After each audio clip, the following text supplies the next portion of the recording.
where we do an icebreaker, and then I just want to go through some news recaps because I think it's important, especially now. What's happening in Yes. the Middle East is not a happenstance or coincidence based on what's happening in the United States. So I'm gonna start with our question. My allergies are bothering me, so it is what it is today. All right, let's start with a question. All right. Brother Fleming, give me a number, 1 to 28. By nine, imagining them of a birth. Yeah. Number 9. Oh, this is a good one. How comfortable are you with silence? Mm. Oh, I like that one. I like that one. I like that one. En français, le neuf. I won't start that. Okay, let's just let's just deal with the number nine because it is Ramadan. We're in the ninth month. There's so much related to that, and it should be a time of more reflection and silence and contemplation on the gifts of Allah to your individual life. So for me, one of my best times of the day, early in the morning, before Fajr, nobody says a word to me. I shouldn't say too much about that 5 minute spot, absolute quiet. I can reflect a little bit.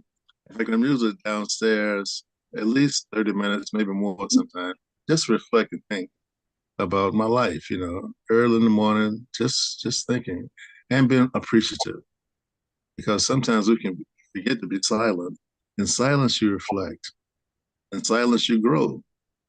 In silence, you really can appreciate today, not yesterday, not tomorrow, but today, the moment that you're in. So I'm very comfortable in silence. In fact, I think I listen more than I talk most of the times, believe it or not, even though I ask for 30 seconds.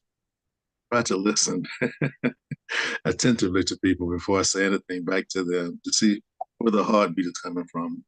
I'm very comfortable in silence. So my best times of the day is simply saying nothing, but just thinking about everything. Inshallah.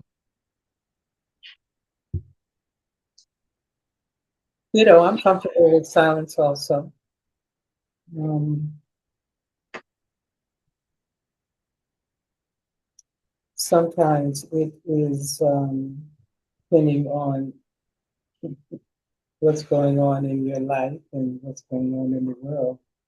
That is a refuge. Mm, That's a jewel to be able to just sit and reflect. Introspection, prospection, every kind of spection. Um, Silence can be a blessing for that. So yeah, I'm very comfortable with silence. yeah.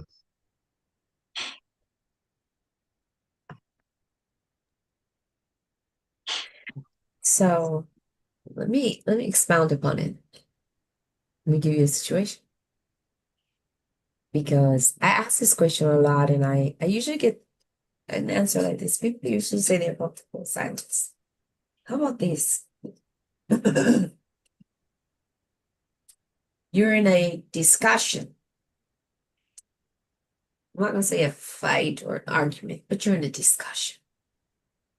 And the other person is not responding, but they're silent. How comfortable are you with silence? Mm. How about that one? That's a whole different ball game. Spouse, child, coworker. How comfortable are you with the silence? Because we can all be comfortable with silence when it suits us. Meditation, prayer, need to get away from people. But how comfortable are you with sitting in the silence when, for instance, you ask a question and there is prolonged silence on the other end? How comfortable are you? Mm.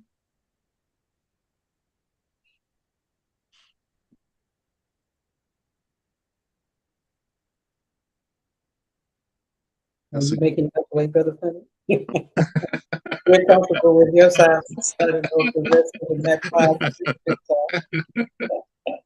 Oh, good observation, sis. Good observation. part Good of you observation. too, audience. I say this. Let me give you a little context. I say this because I watch people, and I know, and I'm gonna be honest. My husband is not. He's not, because he thinks that I'm ignoring. I'm not ignoring. I might be processing, or I might be doing it on purpose. Because there's a saying. He used to have a bumper sticker on the back of one of his trucks, and he had the Arabic, and then he said the translation, right? Say what is good or be silent. And so I said, I don't have anything good to say, sir. Ooh. I don't have anything good to say after what you just said. I have nothing good to say, sir. So, but you obviously do not like my silence. And that is something that people are afraid of, right? When they are met with prolonged silence, especially in a relationship or especially with friendship, and I've had friends do this, they're like, you're really good with that silence. And what happens, especially with friendships, with marriages, with parent and child relationships, something happens when there's silence, right? And that silence scenario plays out, and you're not the one in control of that silence. Every second that passes, and there's not a response, there's an absence of a response. Your heart rate speeds up, your patient level drops, and you're trying to push some kind of answer. So how comfortable are you? You start making up stories in your head about why they're not answering you, rather than accepting that maybe the silence is the answer. So again, I ask you, how comfortable are you with silence? Not the silence that you're controlling, but silence, period. How comfortable are you with silence? I ask this question when I'm doing my workshops. I will frame it in this context. I'm often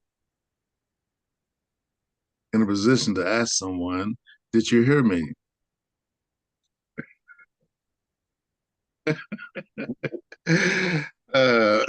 And the someone, I won't name anybody in particular, I heard you. So all I can do is be silent.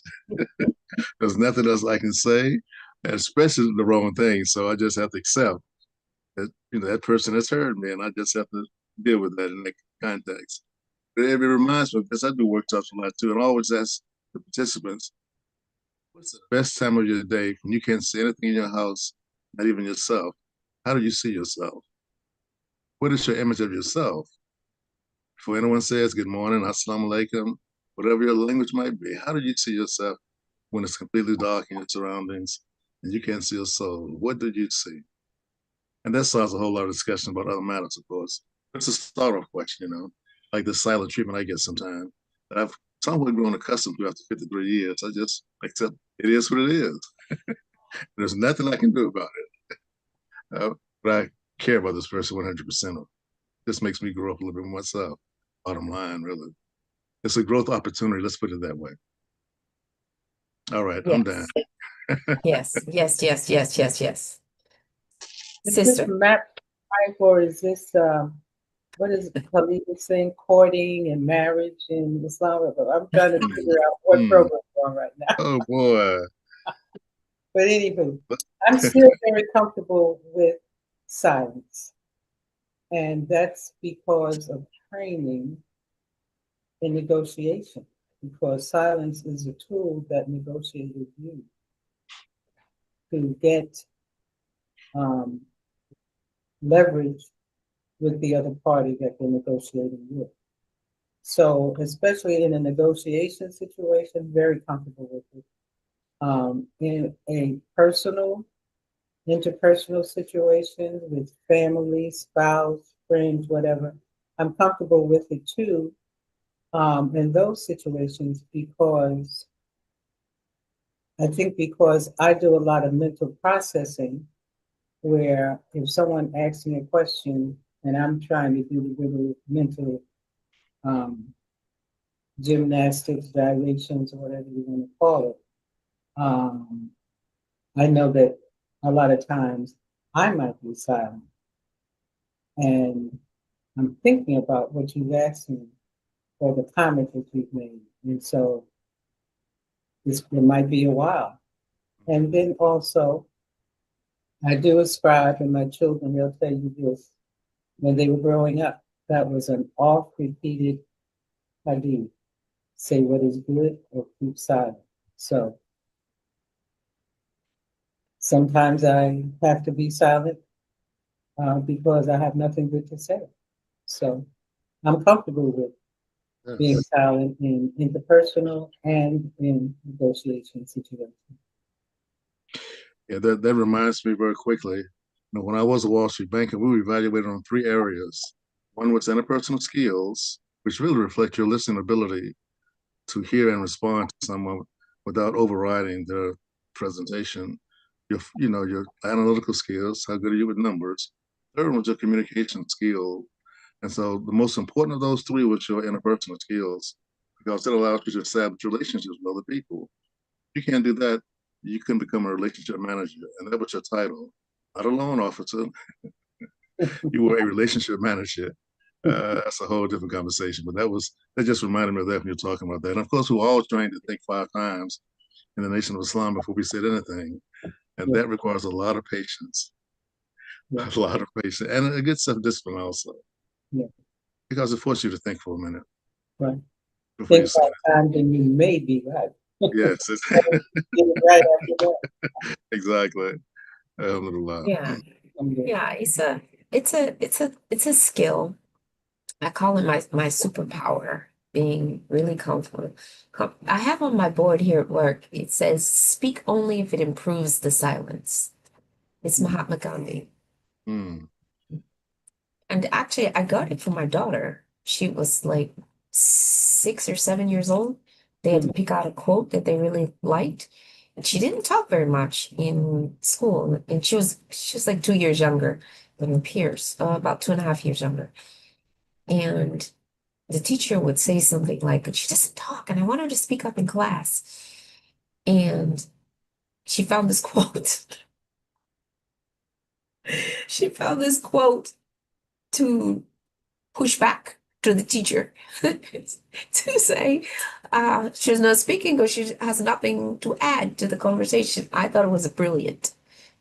I was like, what a brilliant way to say, I don't want to speak because I have nothing to say right now. And if I have something to say, I will say it. And uh, I just noticed that human beings are very uncomfortable with silence.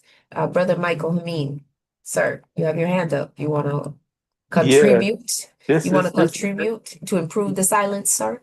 Inshallah, God willing. As a teenager, I remember a incident of driving down to the country from Washington D.C. to Greene County, Virginia, where the home house is, and I had the radio on, and I got to a certain point where my music wasn't available at just static or country music stations. So I turned the radio off, and when I got to the home house, I noticed how uncomfortable I was with the silence and not having the distractions of music or something like that, other distractions. Now, fast forward to my life coming up to 78 years old. I've been a person who's been very comfortable with keeping my own company and being comfortable with silence and not having the need to say anything unless I thought it was going to be a contribution to the silence. But I'll stop with that. Thank you. No, I love it. Uh, I love that.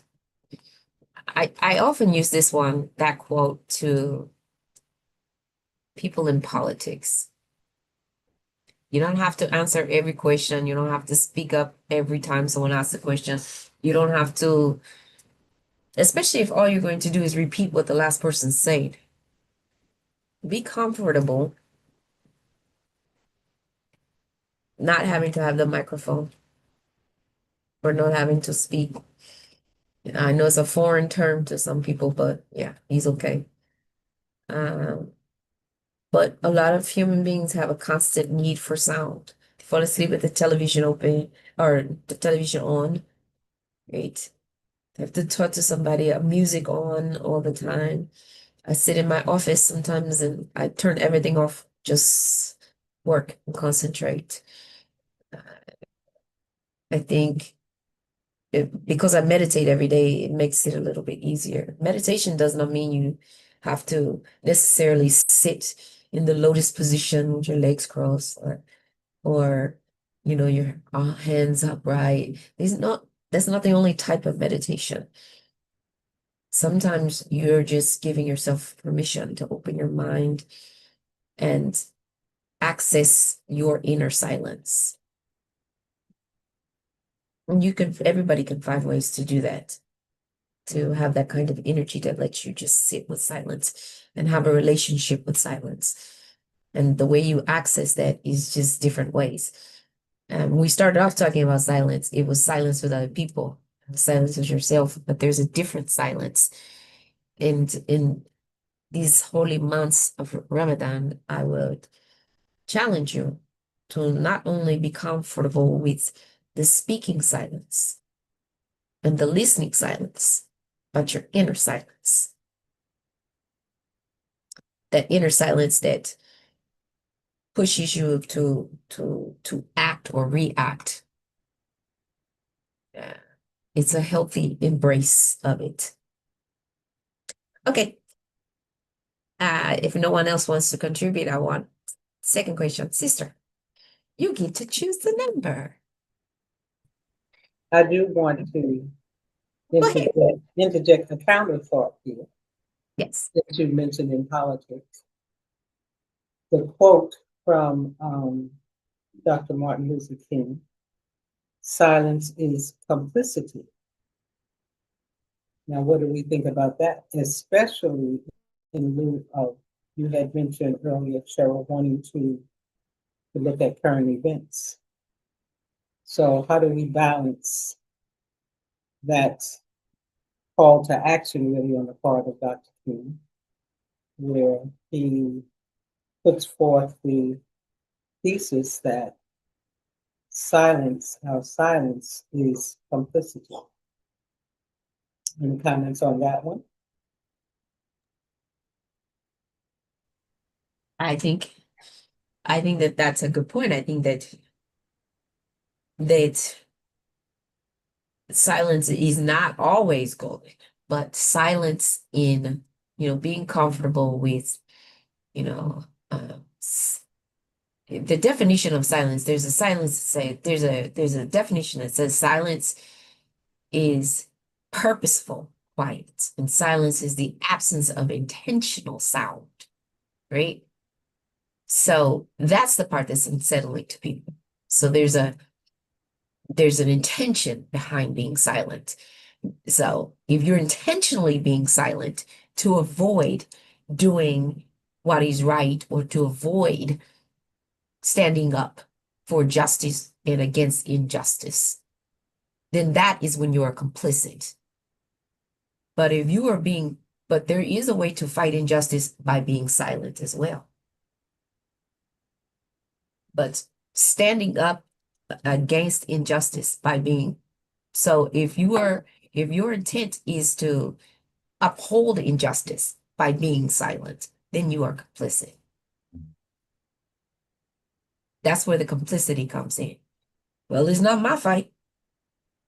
Mm. I'm not going to participate. I think that's where the complicity comes in.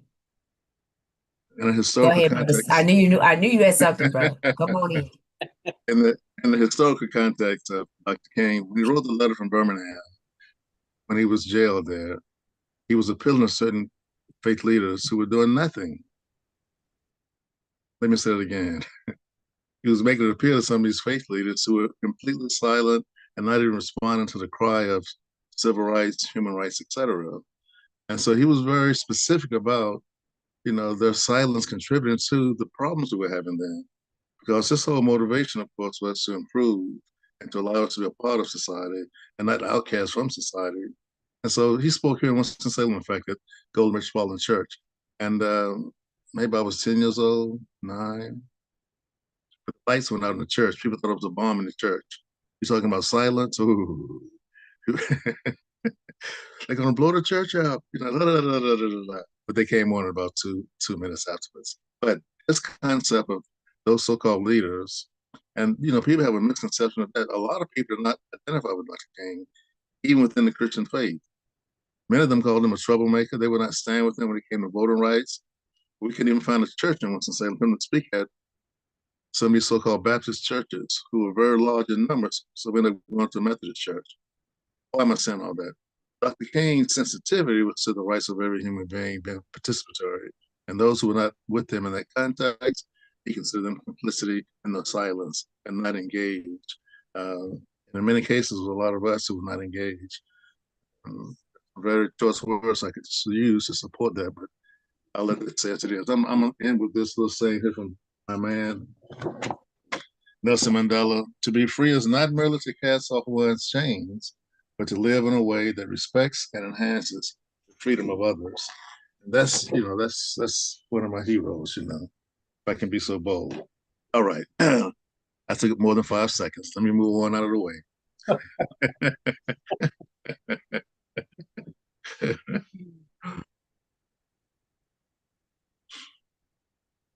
So, All right. Honorable Cheryl Sudduth, Yes. for the sake of the audience, give us an example of being silent and yet standing up for justice. Say that again. Say it again. When you were talking about intentional and purposeful silence, you made the comment, it may not be an exact quote, or maybe I misheard you, that you can be silent and stand up for justice. Because you're silent does not mean that you're not necessarily standing up for justice. So you asked for an example. Yeah. I think I have one in my mind, but I just, there might be someone who sees it on YouTube, for the art streaming live right now on YouTube, or one of the people who have joined us on Zoom who, are kind of wondering.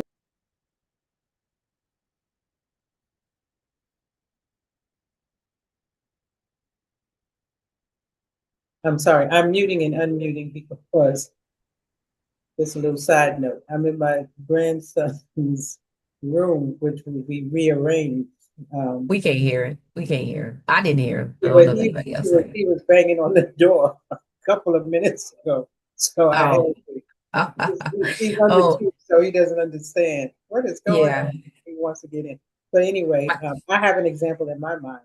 Go ahead. You could say it, and Brother Amin said in the chat. I could show you better than I could tell you.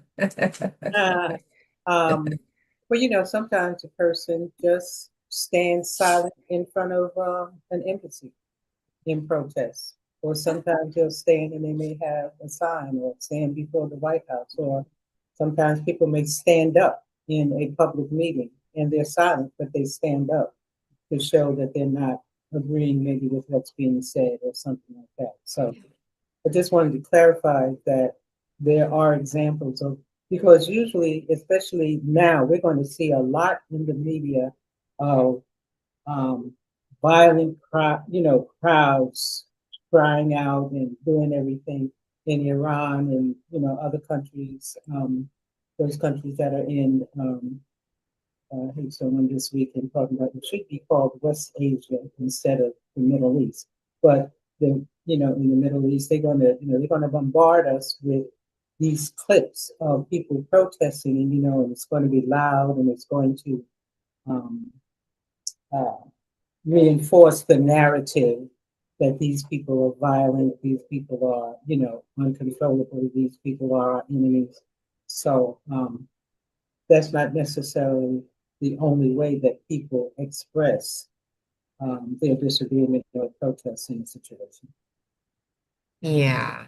There's a there was a study done um, at the University of Groningen in the Netherlands, and they said that it only takes 4 seconds of silence in conversation with Americans and in people in the US to feel rattled, rejected, or insecure. 4 seconds. If you contrast that to another study that found that Japanese people are happy to sit in silence with other people for up to 8.2 seconds. Why? A cultural difference. Yeah. There's a Japanese proverb that says a silent man is the best one to listen to. Because the Japanese have a concept that's called haraji, which is, it literally means belly sensitivity. And it suggests that the most effective type of communication is actually not speaking.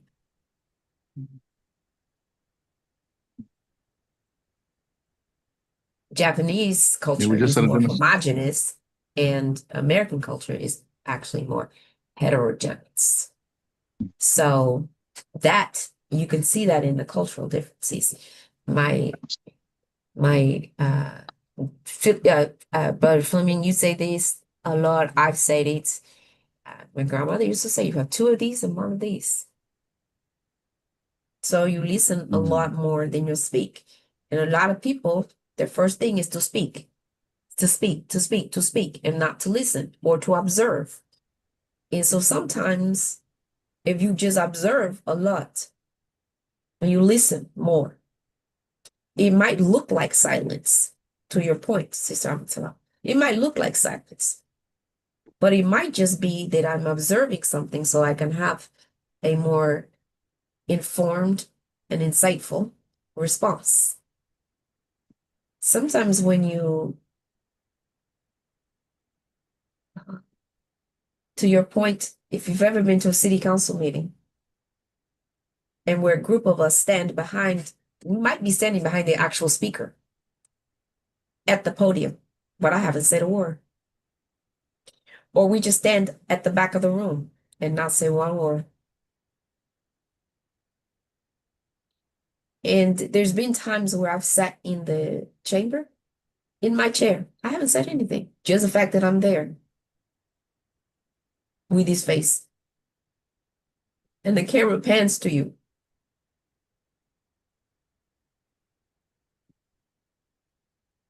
Speaks volumes, right? And I think sometimes that silence, especially when they're talking about heated discussions, can say more than any words, and it can come across better. Especially, and I say this to mostly hijabi Muslims, people who know, who can tell who you are if you've been in the public discussion without, and just sit and say nothing. I'm not giving a statement. No, I have nothing to say. Mostly because I don't want to play into the game, or no. Who I am speaks more. Get a statement from someone else. So it's an intentional quiet in that aspect. And then I can do something else after that. But this what I mean by it. Go ahead, Brother Fleming. I was going to say, we just set a national example of that with the Buddhists walking for peace. Wherever they stopped at, they said very little. People gave them flowers, etc. But their intent was to bring attention to a very powerful concept called peace. And they did it by walking, which takes a tremendous amount of internal fortitude. Um, I work with a group called Winston-Salem Interfaith Commune, and we had the Buddhists come in. This is about 5 years ago, and they had different colors of sand, and they did a painting with it for the week they were there. With sand, magnificent color when they finished it. But initially, just one little red piece of sand, blue piece of sand, and you wonder, what are they doing? But they had enough internal fortitude and patience with themselves to build a magnificent mosaic with different colors of sand. Like, can you imagine picking up one piece of sand? Our patience runs out just looking at the sand, not to mention trying to work with it. But anyway, that's one small example. And I want to just conclude with Gandhi really influenced Dr. King tremendously. And if you know anything about Gandhi, he used silence tremendously, very effectively in his nonviolence attitude and application to make a difference in freeing India from the control of British. And one thing that is not promoted about the backstory with Gandhi was that it was through his friendship with a Muslim that he latched on to the concept of nonviolent resistance. I forget the brother's name, but yeah. Yeah. My if you recall a few months back, I had a Honorable Jamila Smith Bowles. She's a trustee with West Country Costa School District, and she told you guys the story of the Sikh students, the parents who pulled their children out of school because they couldn't wear their ceremonial swords. Yeah. Young men at a certain age, they get to wear their ceremonial swords, right? Mhm. They didn't say anything. They never said a word. They were totally quiet. What they did was they staged a walkout. It was in silence. They just took all the students at one time. They all stood up. They walked them out. And then they did not bring them back to school until the school changed the policy. Again, it was silence. But the picture of that walkout and the fact that they did not come to school until they changed their policy, it was a powerful picture. So sometimes our real power doesn't lie in the ability to speak or to rant, which a lot of people seem to want to do right now, is ranting. But it's in our ability to remain silent when everybody else is rushing and running and so desperate to fill the void, even if that void is being filled with noise. And it's not just, it could be, with they're speaking, it could be on social media, in all kind of other ways. Sometimes we're much more powerful when we find ways to fill the void in an effective manner. Yes. Okay, Mm. you get to pick the next one, sister. I get to pick the next one. The next number Yes, ma'am. from where? From 1 to what? 28. Or 1 to 28. Can't make it 29. Huh? Okay, well then I'll pick number 5 for our 5 senses, our 5 daily prayers. There's so many 5s. Number 5. I don't think I've asked you guys this one before. This is a good one, and the audience should like this one. If you got a do-over for one decision in your life, what would it be? Mm. Mhm. There are so many do-overs. Depends on how long you've lived. Yes. Yes. Oh boy. Mm. Mm.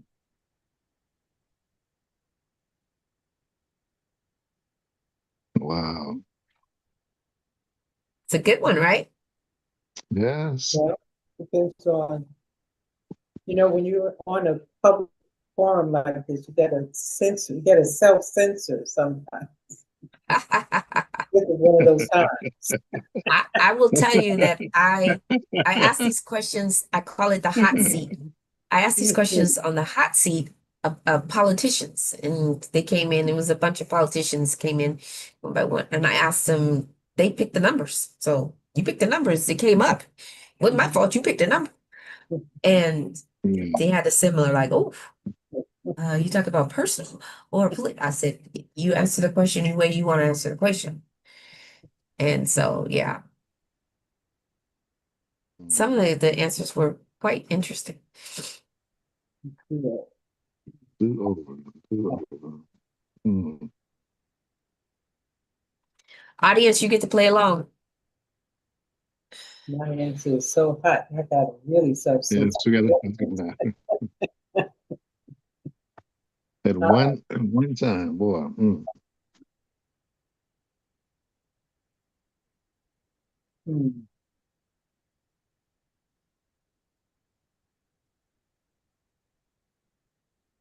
That's a tough one.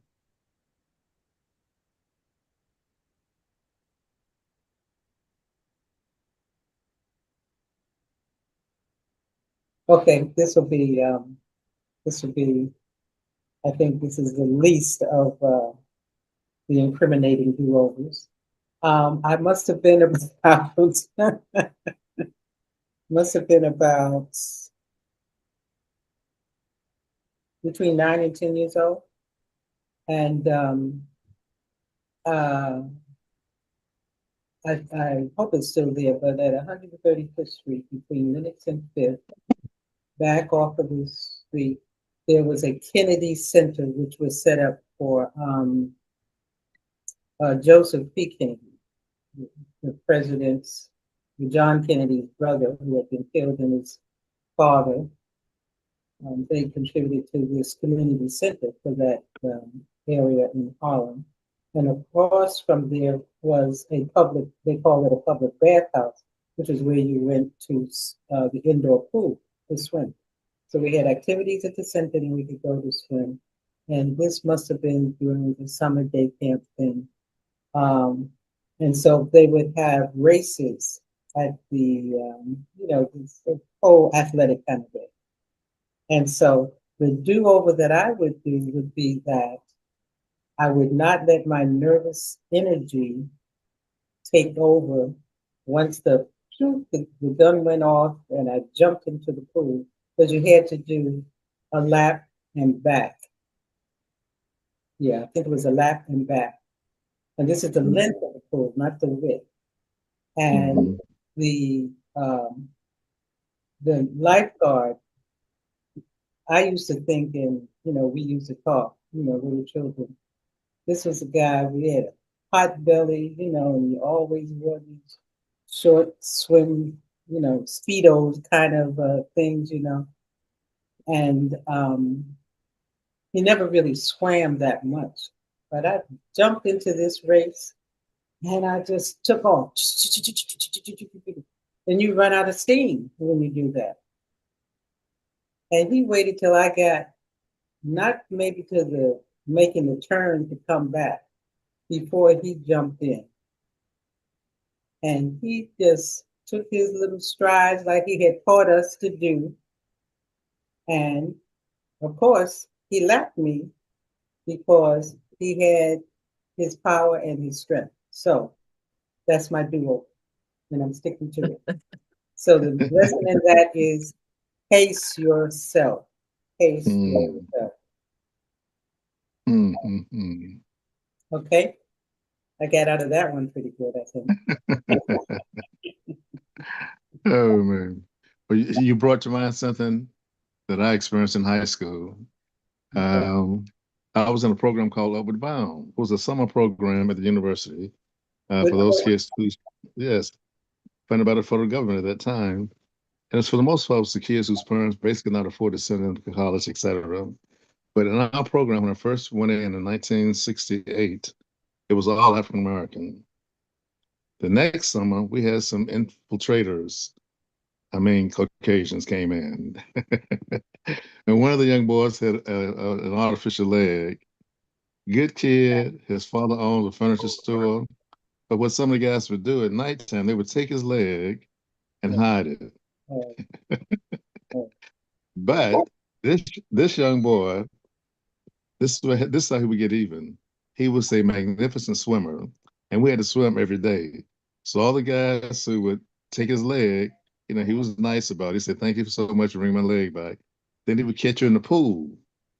And if he ever put his hands in the pool, he was not going anywhere because his strength was in his arms, and he could outswim anybody in the whole camp. Very strong swimmer. So I regret that I ever hit his leg one time, because I was the I was the president of the group or the student government, so I was not supposed to be doing that kind of thing, But he taught me a good lesson, a very good lesson. And that I really regret, because I got on other guys for doing it, but I have to admit, I was the one that sort of did that. Because our attitude then was, man, you coming on here in our spot, taking up space where a brother should be here. It was a different attitude then, So I apologize to my young man, and I regret that I did that. That's my story. I'm sticking to it, and that's all I'm going to say about that. That's why your grandfather was always on you. See, he only be telling half the story. Yes, now we know. Now we know.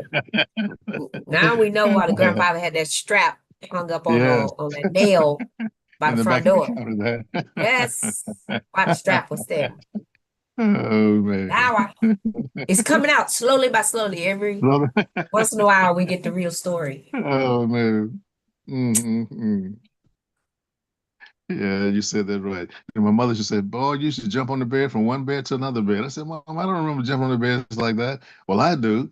And I da da da da da. I said, "Okay, Mama, you're right, and I'm absolutely wrong because I just don't remember doing that." So you got so you got that knot on the back of your head. Yes, Hip I flop. did. That's exactly. And on your back end sometimes too. Didn't I tell you not to do that, boy? All right, then. Did not tell you. Famous words of every parent. Didn't I tell you? All Mm. right, audience, your turn. What's your do-over? What's your do-over? Like It's not that hard. we have some goody two-shoes on the program today. Nobody is putting their hand up. No regrets. No do-overs. Edward Lewis. Edward Willis. Assalamu Go ahead, alaikum. sir. Walaikum Like Alaikum assalam. Ramadan assalam. Mubarak. Ramadan Ramadan. Mubarak. So I'm not going to say that I have great regrets of what I'm about to tell you because it was quite inventive and it worked. It worked very well for the time period until we got caught. So I was a junior. I was a junior in high school, and I was part of the journalism department. I was taking a journalism class. So I was one of the writers. I wrote about sports. So the spring of that year, they had the ingenious idea, and I guess they did this every year. It was my first time in journalism. They took us down to the local newspaper to show us actually how newspapers were printed, how everything worked. And it just so happens a very small county in western part of Texas where I grew up, that the newspaper plant where they did everything also handled all the government printing. So this is back in this would have been 1972, 73, spring of 73, I believe. So they handled, if you guys remember, they had these lunch cards that they would print for children from families that were underprivileged, didn't have the money, whatever. So you get a card every month that had punches in it. You go through the line and they punch your card for every meal that you got at the school. And they were just sitting out. We all knew what they were. And they were just sitting out in the open. So about 5 of us got the great idea that we would take some of those and we would take them back to school and we would sell them to students for $10 a piece for an entire month's worth of meals at school. Those things sold like hotcakes. Everybody, the doctor's kids, the lawyer's kids, all the kids who should not have been going through the line with basically a welfare lunch card were the first ones in line to buy. We sold out. We sold out as soon as we got back to school. And of course, over the next couple of days, the women who worked at the school in the cafeteria were seeing people come through the line with these cards that they knew were wealthy kids. And, one of them got the wise idea that she would report it to the vice principal's office to see what was going on. And she did. And of course, the vice principal then, he starts standing in the corner of the cafeteria, watching who goes through the line and pulling people aside. So word spread like wildfire. We're caught. They're getting people are talking, even though we didn't know anybody was talking, and selling us out. So there was this mad rush of kids leaving school in the middle of the afternoon, going home, looking for their stash of these lunch cards, flushing them down the toilet, setting them on fire. Some people were actually tearing them into pieces and eating them at school, swallowing them so they couldn't get caught with them. And of course, they came and talked to probably half a dozen of us that had them and stuff like that. They even took 3 or 4 kids down to the county jail just to give them a look at what the jail looked like. Do you want to be in this situation? You know, and all that stuff. But the weird thing is they never told our parents. They never said one word to our parents about what we had done. And they didn't ask us for the money back. Hmm. So, I mean, I think I made $200, you know, and in 1971, 72, that was good money, $200 walking around money. Hmm. But, you know, I do think about that, and I haven't ever done that type of act since then. But it is something that all of us who are approaching 70 years old now, something when we get together, we still laugh about. And we laugh about the people who panicked, you know, who were running home, you know, tearing their mattresses apart, pulling the stuff out, flushing it, all this stuff. So anyway, I'm not a goody two shoes because of that. But I will say I had a blast. Okay, Brother Edward Willis. And hence started his life in financial services. Yes. Exactly. If I had known what to do with that $200 at that time, though, if you can imagine what $200 invested in something like IBM would have done at that time, man, you guys wouldn't even be able to have a conversation with me. You'd be with the Bezos and the Zuckerberg. Oh, don't you know it? Don't you know it? I'd be on my yacht floating around the Mediterranean or something. Mm-hmm. Well, we're glad that the statutes of limitations for federal crimes have played out for that. I think it was 5 years. I think I actually went back and looked at that when I was in college when I told my roommate. I think it was 5 years on that. Okay. Interesting facts that we always find out on MAP5. Oh, MAP5. I'm gonna grant you absolution. Thank you for sharing. I have no power to do And I so, was but thinking about trying to get involved with that credit union. I think I'm going to have some second thoughts right now, but that's okay. hey, he didn't get caught. The other people did, so I'm all right. I'm really glad. I love it. I love the story. Okay, Muhammad Sharif, your turn. Come on off. Come on, dazzle us with what yours is. He's contemplating. He's contemplating. That silence that we talked about. Okay, I think I got my mic open now. Yes, you do. Okay. That's some lesson, Brother Muhammad. Well, now, my main concern is where is the world going from now? Our President Trump just made he attacked Iran. Mhm. That's beginning of looking like it may be the next world war. Because he's gotten himself in a position now. I think he said his scripture, or people around him said his scripture too.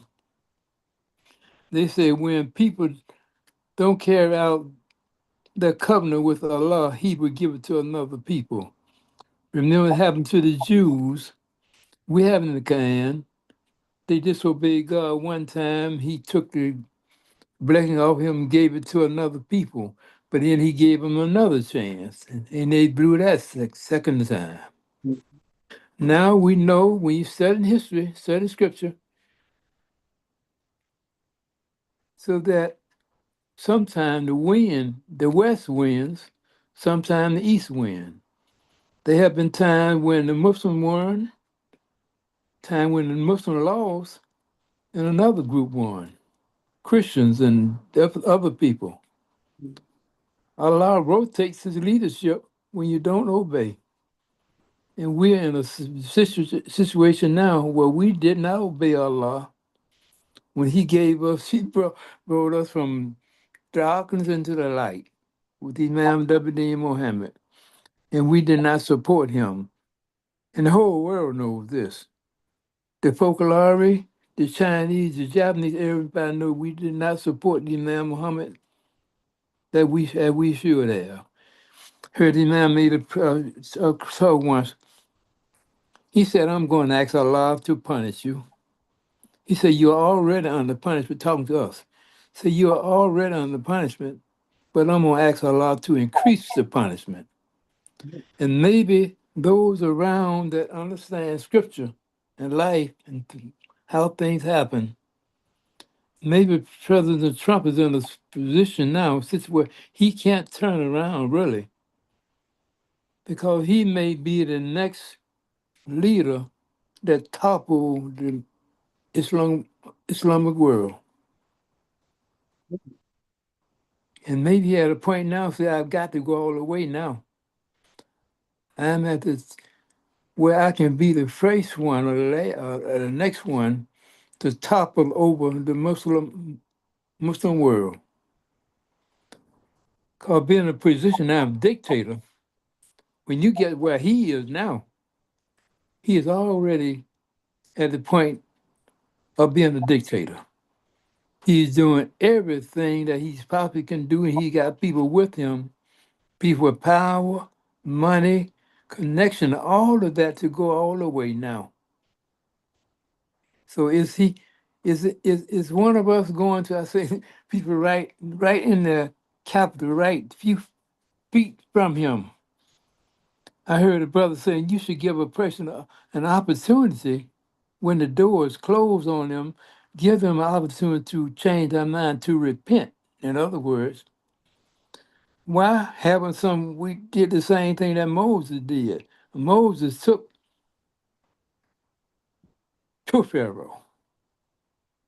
He went right up to Pharaoh. So have we gotten too weak now or too fearful that we can't make that move? You're right across the street from the capital. Or are you going to take the Quran to Trump? Maybe he knows about the book. People around him knows about the book. Give him another opportunity, as Moses did with Pharaoh. We don't know what Pharaoh is going to do, but take the Quran to him. Is that what you're suggesting, Brother Muhammad, that we do? Yes, that's what I'm suggesting we do. Hmm. Follow the way of Moses. Moses took it right up to Pharaoh, but Pharaoh did not submit. Will Trump submit? But right now, he's right on the brink of toppling over the Islamic world.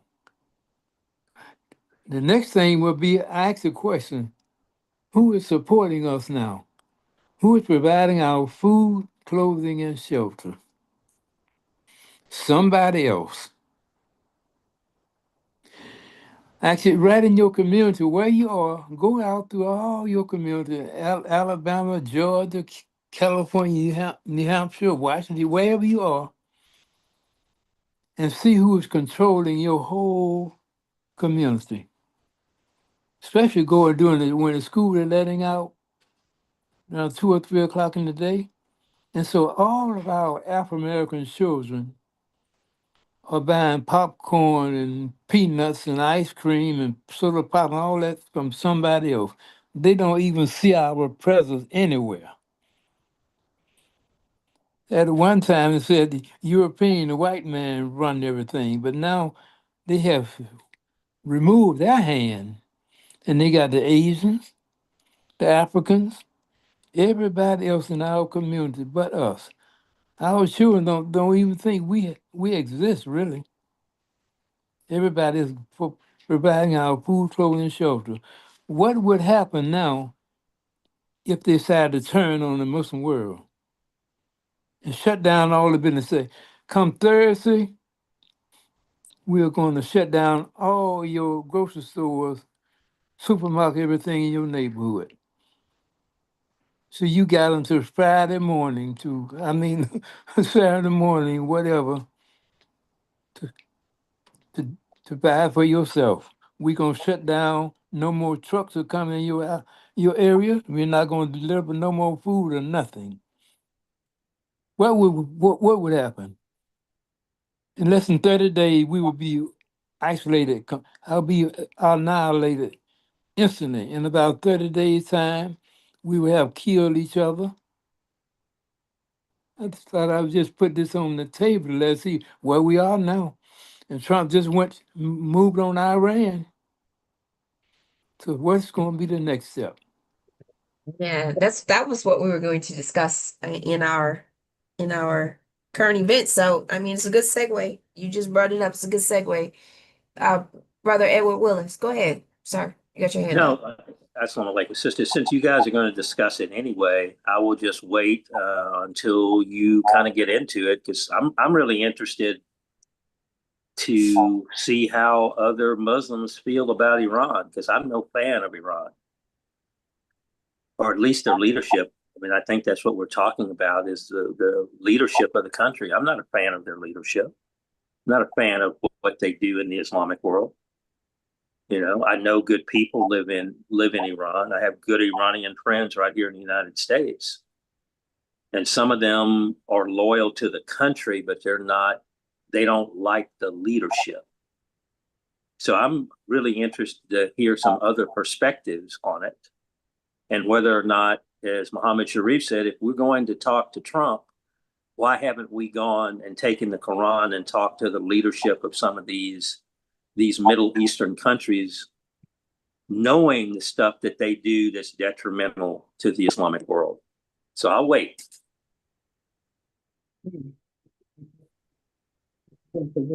Well, let's get into it. So, Sister Amatullah, Brother Fleming, this is one of the things I wanted to bring up this week in our not just foreign but domestic policies.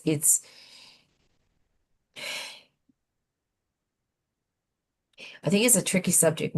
I really wanted to start with before talking about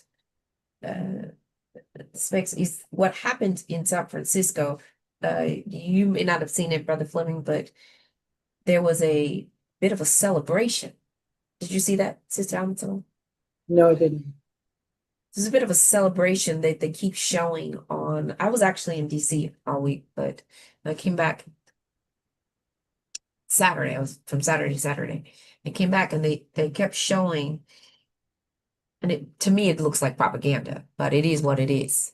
They were showing a bunch of so-called Iranian, some Iranian Americans, some just Iranians in America, waving 3 flags: Iranian flags, American flags, and Israeli flags. No, that's propaganda. Exactly. They were in San Francisco waving these flags and then waving signs saying, thanks to the president, they took down, the Shah of Iran. Now, I don't think we have to be fans of either the Iran or the Shah or anyone else to say that United States is no hero here. Because the first place that they bombed was not the compound of the Shah. That was later. The first place was children. Yeah, but that in total. It was almost 80 children. So I don't care how we feel about Iran. I care about those children. And it was another excuse for Israel, who has not a dog in this fight, except for another land grab. And this morning, they shut down the borders again in Gaza.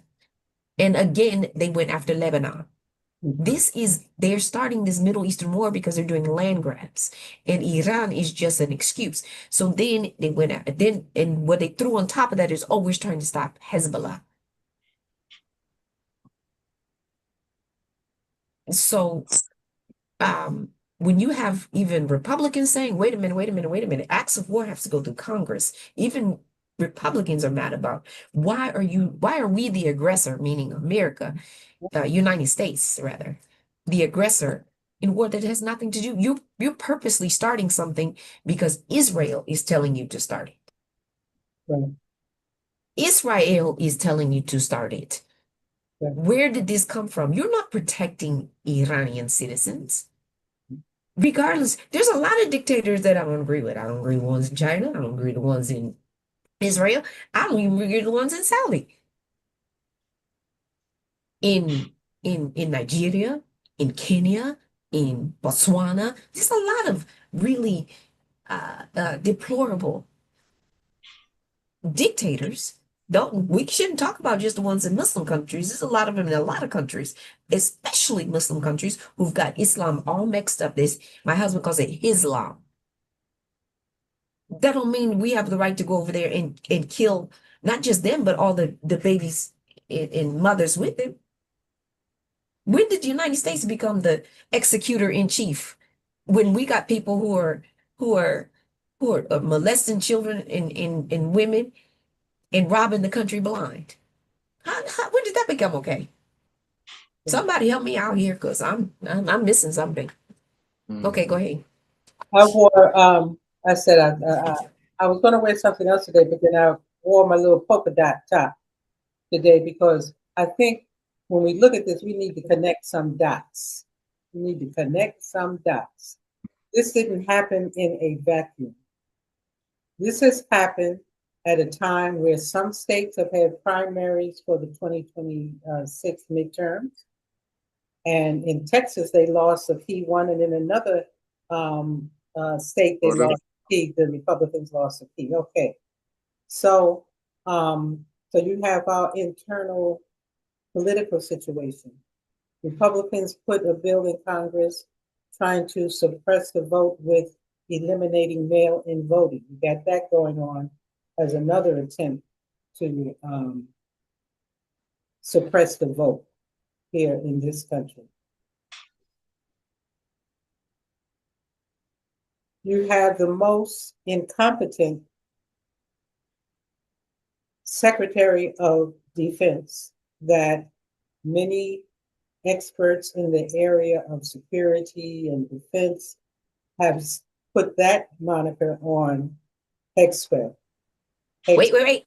He's called the Secretary of War. The Secretary of War, yes, Secretary of War. So you have that there. You have Netanyahu, you have continued escalating violence in the West Bank. You have Netanyahu, who has been a war criminal. And historical facts is that he has boasted that he can get American presidents to do whatever he wants them to do. Him and other Israeli officials have boasted by that. Who was negotiating prior to the attack? Who was negotiating with Iran? Jared Kushner, the son-in-law of the president, and Steve Woodcock, real estate developer. Both of these guys, no concept of how to conduct diplomacy, but yet they are doing these very sensitive negotiations. But what does Kushner have? Kushner has that fund that he's got started up, the investment fund that he got from a sovereign government, a sovereign fund to start his investment fund. You have, if you follow the money, you see that the current president making efforts to cut down support of Ukraine, right? But at the same time, you have his cohorts in MAGA increasing the support for Israel defense. Whenever there is an economic crisis, which this country is on the verge of, in this country, what do they do to boost up the economy? They start some kind of conflict or war somewhere else, not on our land, but somewhere else. Who benefits from that? Defense contractors. Peter Thiel, supporter of J.D. Vance, the vice president. What company does Peter Thiel own that is heavily involved in defense? Palantir, surveillance, domestic surveillance and foreign surveillance. There's a suit now, I think it's against Google for the surveillance that they have done on American citizens. You have all of these internal things that have been going on in this country. And most recently, this whole Epstein thing that they use as a diversion to keep your eye off of what is happening in this country. And that is, and look at Epstein, supposed ties to Mossad, the Israeli intelligence. What allied country of the United States has actually had a very significant spy apparatus on the United States? Israel. What foreign ally has actually bombed a naval vessel of the United States? Israel. And these are all public historical facts. Yet and still, if you go to the congressional offices, or if you go to the senatorial offices, Brother Fleming, you've been there. I haven't been there, but I've seen pictures. Outside of their door, two flags, the American flag, the Israeli flag. If they don't have it outside of their door, when you go inside, what do you see? The American flag, the Israeli flag. Why? Because you got to follow the money. AIPAC has bought Republicans and Democrats. They don't care what political party they bought them. If I get another email from a Congressional Black Caucus, I'm going to go ballistic, because the Cory Bookers, on the Republican side, because Tim Scott's, the Hispanic guy from South Bronx, Ricky, not your friend, Cheryl, that you tell us about all the time. AIPAC, AIPAC, AIPAC. They're bought and they're sold by AIPAC, which, if anyone doesn't know what AIPAC is, it is the lobbying entity for the state of Israel, the Zionist state of Israel. And Donald Trump, with this Epstein thing, he had to, it's like, when I was growing up in New York, on the bus or on the train, you get a little hustler come on, and he comes with his, we call the 3-car Mountie. All right, where it is, okay, it's a shell game. And that's just what he is doing, diverting our attention, because the evangelicals, I said, Roland Martin, I believe, had, he showed a clip of an evangelical preacher from, I think it was from Montana. He just talked about, he called Donald Trump a pedophile. He called him a con man. This is evangelical. That is his base.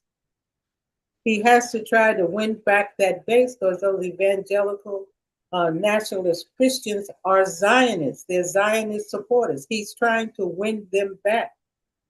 But I believe that Allah Gatson, I think he's up for a whipping. And you know what kind of whipping I'm talking about. And unfortunately, and the other thing, what about those from the defense committees, Mark Kelly, the woman, I knew I should have written all of this down.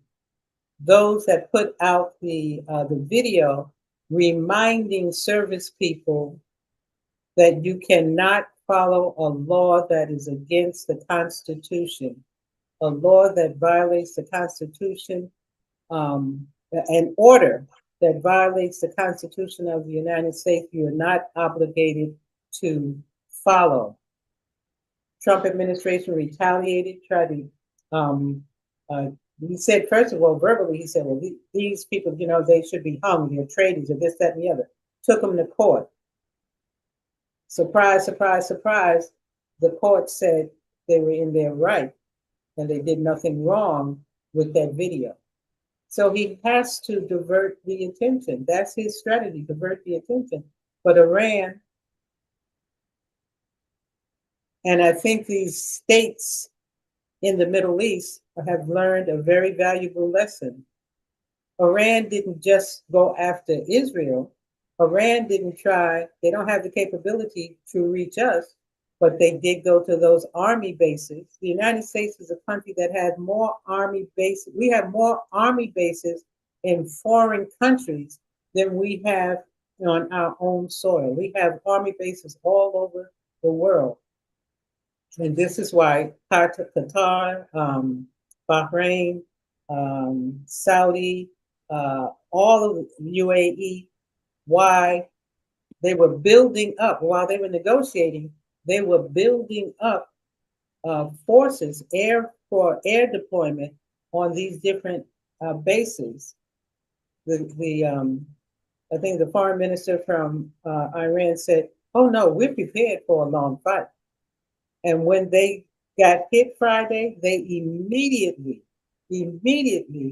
hit those bases in the Middle East, where I think the Secretary of War and his comrades thought that they would try to go after the ships first. They hit those bases first to knock out those planes, and they did hit ships too. And now you're going to have a global economic crisis because they've closed the Gulf of Hormuz, and that oil and that natural gas is not going to be able to get out. And you look at the stock market today, Edward Willis, you're on here. I know you probably taken a look at the stock market. Oh, Trump is turning everything over, and Allah has blessed us with him as an example of what you do not want as leadership anywhere. Not even in his own house, he shouldn't be a leader because he is incompetent, and the advisors he has around him are incompetent and they're crazy. And he, with Iran, he was so obsessed with trying to outdo Obama that he is taking these foolish actions. And so that's my take on it. And the concept that I go by, Brother Edward, as far as sovereignty. The United States is a sovereign nation. Iran is a sovereign nation. We do not have the right, and our CIA has gone all over the globe, all in Latin America, overturning governments. And in Iran, why did we have the revolution in Iran? Because the democratically elected person in Iran before the Shah was put in place by the US intelligence agency. He was a democratically elected Iranian. We didn't like him. They went in there and facilitated the coup to get him out of office, and they installed the Shah. And the people did not want that because they are a sovereign nation. They have a right to govern themselves, just like we have a right to govern ourselves. So I'm with you, Cheryl. We may not like who's in power wherever. Let's take care of the dictator we have in power here. That's what we got to do. We got to put pressure on these spineless political people that we have in Washington, D.C., to get rid of them in these midterms and to get rid of him, and to stifle him and the program that he is putting together or has put together and is implementing for his bosses, because it's not just him. He got bosses behind him too. That's why he's in power. And that's enough of my rant for today, and I'm sorry. Well, Sister Amatullah, while you're Very good speaking, comment. I just want to remind us that Wait, hold on, Brother Sharif. Brother Sharif, hold on a minute. Because we got somebody with their hand up, and we got Brother Fleming, and then we'll take you, okay? Hold on. Go ahead, Brother Fleming, and then Brother Michael. Go ahead, Brother Fleming. Very quick, love. Try to be 30 seconds. See this as a tripartite kind of analysis. One, you're dealing with a billionaires club, and that's a whole different mindset and lack of concern for everyday people. I don't care if it's the Saudis or Trump or his whole gang. They don't think in terms of people. They think in terms of profit and what can benefit their little closed club and staying in power. That's one element. The second part is there's a lack of understanding of our Constitution. Unfortunately, by the average American, even some of our political leaders, When I hear them speak, I know they have not read the Constitution. There is no I as a pronoun in the Constitution. So when I hear you talk about what I can do, what I will do, I know you have not studied the Constitution. And the third thing, I don't see, and I've been to the Muslim world, anyone really representing a balanced perspective of the Holy Quran to the general population in those Muslim countries. Let me be very specific. They're trying to groom a guy who was a descendant of the Shah of Iran to send him back over there. There's money behind this guy. It's all a money thing. Forget about morality, forget about consciousness. For those guys, it's strictly about money and money only. And when I visit those countries and I see these pictures of all these princes and kings on the walls everywhere, it's like a personality worship kind of thing. Nothing to do with religion, in my humble opinion, but more to do with building personalities and kingdoms and serfdoms and maintaining power over people, and never an application of the Holy Quran for the benefit of the whole society. And I don't care if it's from Africa, which you just came from, with 54 nations there, 54 now. You know what the intent of that was? To teach them how to read the Quran in a practical, balanced way and not use it for extreme activity against each other. It's a big problem. And I hope and pray that we can be solution people to deal with this situation in America first, do our best to get rid of this nonsense we have with the orangutan in the White House. And finally, I'll just say this, because I work in government a lot. It's embarrassing sometimes to hear people in government talk about what they cannot do and what they can do when it comes to the constitutional rights of the average citizen in this country. It's designed for the average citizen. It's not designed for a private closed club or a billionaires club. That's not the intent. It never was. Brilliant ideas about it, but it's designed for the average person to participate in the government and be recognized as such.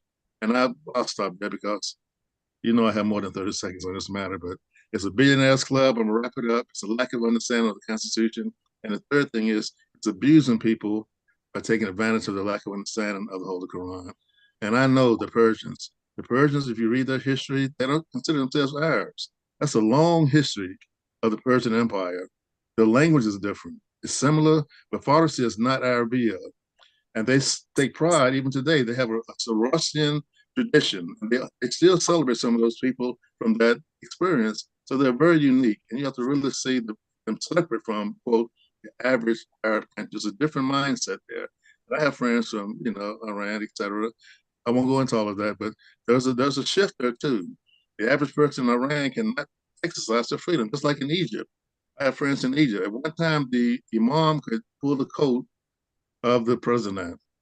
By that, I mean correct him. Now, the president pulls the coat of the leaders in Al-Azhar. It's reversed almost. So we, as Muslims, as believers, brothers and sisters, we have to be very mindful of our faith. That's our guiding point. We never lose faith in Allah because Allah is always in charge, no matter what man think he is, or even the orangutan in the White House. So I'll stop right there. But then, Michael, I think he was something Yeah. else. Well, my imam cap is in my back pocket for many reasons. So just Michael. But Yes, sir. alhamdulillah, at 19, I was at my mother's house, and this handyman asked me after he was finishing up if I'd like to know the secret to life. And I told him, yes, sir. And he said, the secret to life is knowing what you can do without.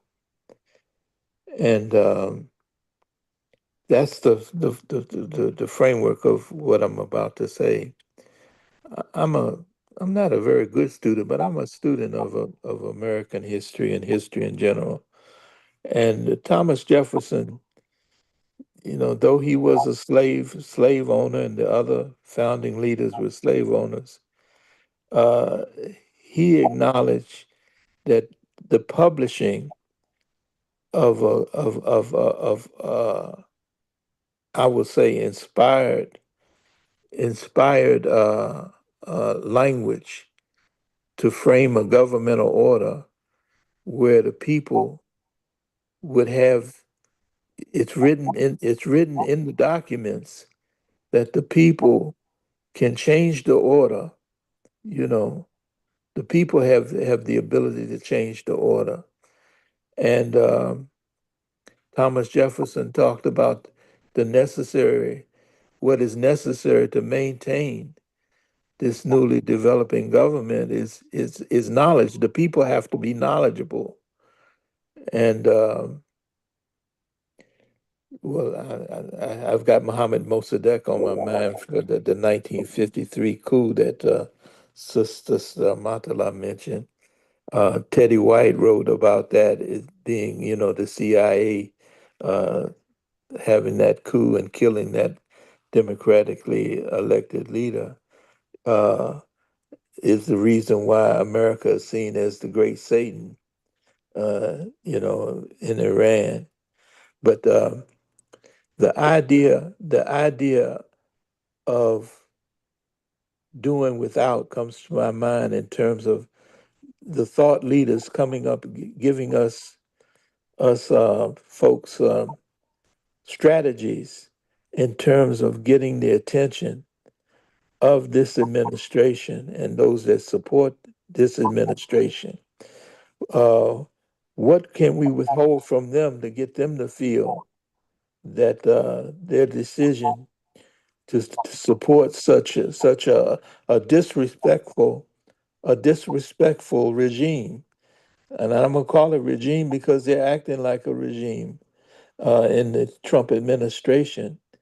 The disrespect for the Constitution, the disrespect for the Declaration of Independence, the disrespect for law, and using law, taking people to court.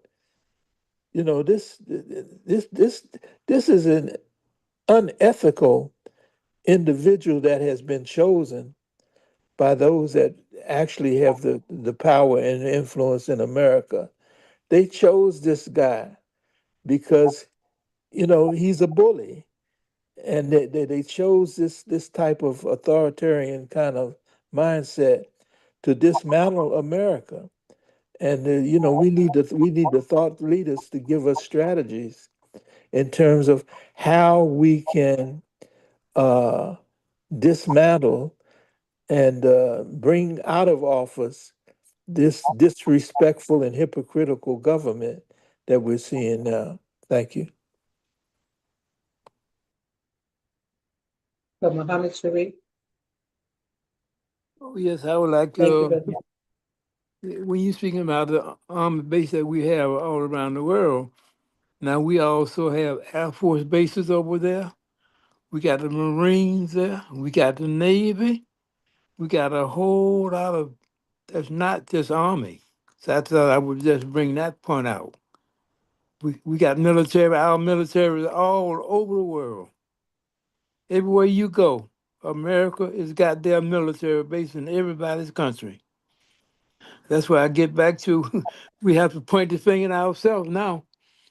What is our shortcomings?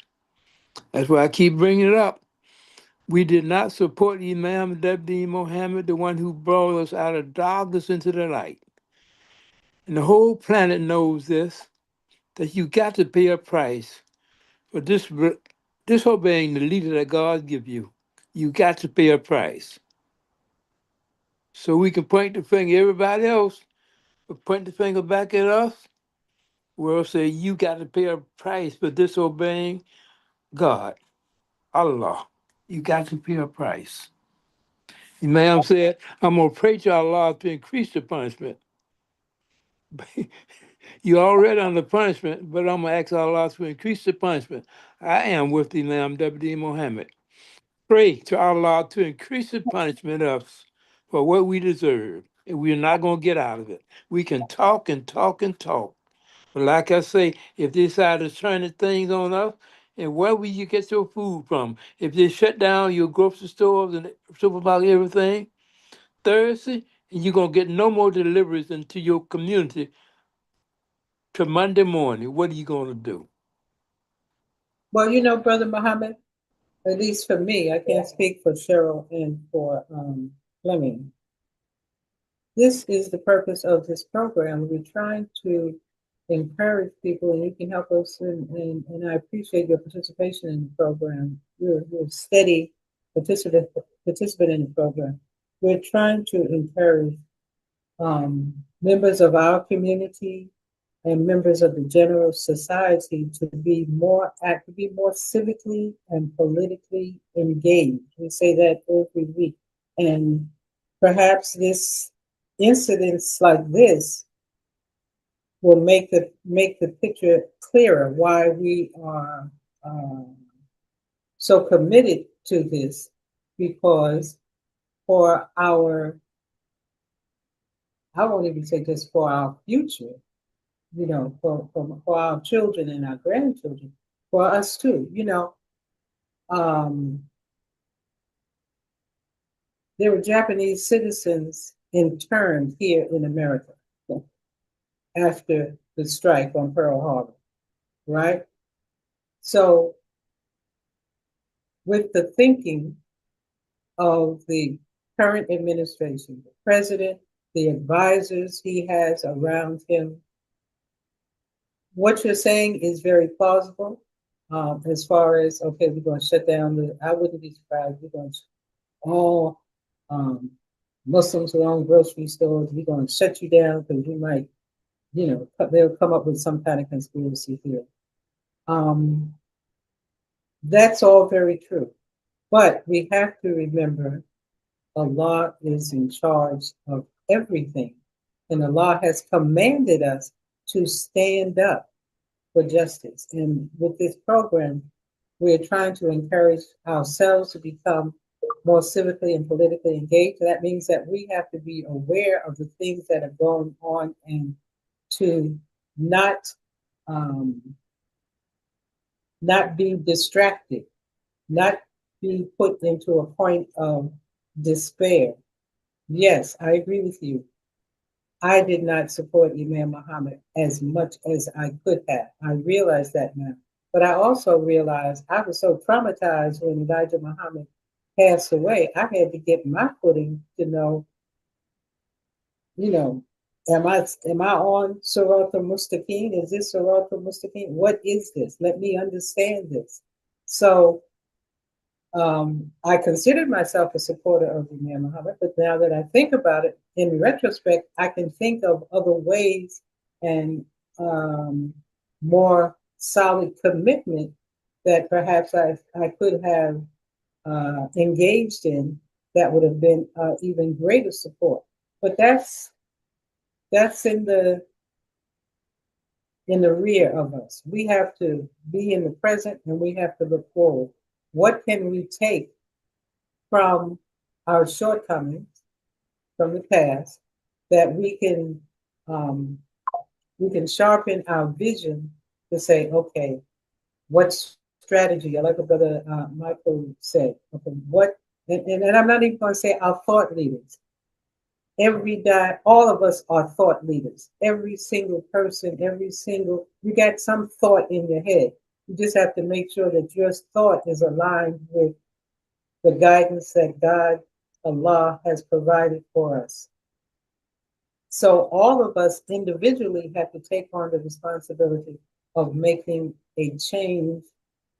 I don't care how much you like the person, you know, Cory Booker, I'm on him because I liked him. I thought he was good for the people of North. Maybe the people of North feel that he is or feel that he isn't. But the position that he took in terms of Zionists, and then when I looked and researched how much money he's gotten from AIPAC, it became clear, okay, this is a money situation. These people are talking because they're in power and they want to hold on to that power. And I think that any official who is just trying to hold on to the power of their office at the expense of our people here, because we have to connect. If money flows out to Israel, how come we got so many homeless people on the street? How come our education system is in the shambles that it's in? That's because we busy giving money to, and they talk about, they associate African Americans with, that welfare queen. You don't have any more of a welfare queen than you have of those Israelis who are getting our money And they talk about, oh, how they have built this green, um, uh, bountiful land in the land of Israel. Yeah, with our taxpayer money.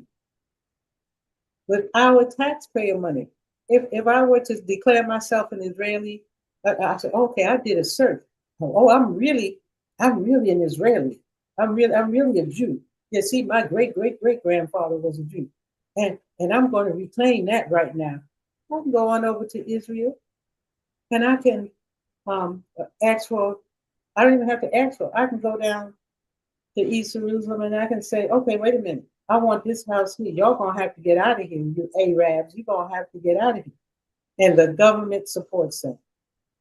And our taxpayer money goes to supporting that kind of regime. And we have to stop that. We have to say, we're not going to give $80 billion for Israeli defense. We're going to give $80 billion for education, for affordable housing, for water treatment plants, for roads, for health care costs here in the U.S. of A. And that's what we have to. That's what I see that we have to do, Brother Muhammad. And Yes. and we do have the prayer. Our Lord, do not impose upon us that which we have not the strength to bear. Right? That's right from Surah Al-Baqarah. We pray to Allah not to impose on us the things that we don't have the strength to bear. So sometimes I have to refrain myself, strike this one down and strike that one down and strike, we got to be careful who we say we want to strike down, but we want to make sure that we are the servants of Allah and that we're working to help bring about what Allah has planned for Americans, for the people of the world. And yeah, that's all I got to say. Sure, could I take 30 seconds? I'm going to take care of whoever he's going to take care of. I'm sorry, I used the Fleming 30 seconds. Forgive me for that. That's a good 30 seconds invested. I'm going to do this very quickly, inshallah. Just for us to think about it, I want you to think about what happened to OPEC, the Organization of Petroleum Exporting Countries, when they all worked together to stop selling oil to America. And we know what happened to the price of oil. Standing in line at 5 o'clock in the morning to get out 10 gallons that lasts us for a few days. That was a unified effort from that region of the world. That's not the case now. It was systematically destroyed and weakened so it wouldn't have the kind of collective power. But I want to end my comments with this quote from Message to a New People in America, Observations of Imam W.D. Muhammad. I'll be very brief with this, but I think it's relevant to what we're discussing right now. It reads as follows. Honorable Elijah Muhammad, a giant of a man. It is time to be in accord with the life example of a Muslim and Muhammad, the Prophet, the model man, the model Muslim, the model human being, all the way. You can't make a small business of Islam. The Muslim world will not like that, and we will not like that. When we know Muhammad the Prophet and know the religion of Islam, then we will be situated to be appreciated by other people. And you will see how others appreciate Imam Nabi Muhammad, Christians, Jews, and Buddhists. I meet Buddhist people, and they have heard of me. When they meet me, they smile. They show affection. That's love. You know why they love me so much? It is because they learned in my history that I came from the Honorable Elijah Muhammad, a man who was very sincere in his work and helping his own people, but a man that did not have Islam in his true and universal picture. However, they know that he wasn't responsible for the incorrect representation of Islam, that whoever had taught him wanted him to concentrate only on improving the condition in the Black man's life. So they excuse him for his errors, and they love and appreciate him with sincerity and his great works of trying to uplift the life of poor, neglected African American people. In the last paragraph, we who followed him in sincerity, we love him still. We appreciate him still. To tell you the truth, I appreciate him more now than I ever did appreciate him because I realized the giant of a man he was. The thing that he did to help me made him a bigger man in my own eyes. He told his chief, top officers of the Nation of Islam, in my presence, after I had differed with him, and he had rejected me and put me out of the temple of Islam, out of the Nation of Islam twice. He told them, my son can go anywhere he wants to. And he looked at me because they had brought a tape of me speaking on the radio. I had a radio interview, and they brought the tape. They thought they were going to get me busted again and get me put out the Nation of Islam again. But the tape did not affect him as it affected them. He liked the tape. Looking at me, he said, and son, go and preach that gospel. He called it gospel, with no serious weight on it. But that is how we talk. Preach that gospel means preach that truth. He didn't mean preach that my message would be a gospel, something fit for a holy book or something like that. He didn't mean that. He only means go and preach that truth that I'm hearing from you now. He said, and son, go and preach that gospel.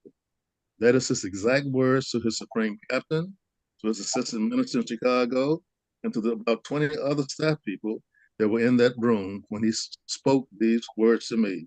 He said, and preach that gospel. I'm saying that because we have to always, as our sisters say, make connections. There are dots that sort of support our evolution as a people. We're not just isolated. We got to go back to how we got to this point and appreciate those that came before us, honoring our past and better planning our future. But I think we have to have a clear vision of what our future should be. And if we know anything about Prophet Muhammad's history, he wasn't just sent to the Arabs. He was sent to mankind as a mercy. We have to have that same orientation. We should be a mercy to mankind in our orientation and offer things that will help mankind move humanity forward.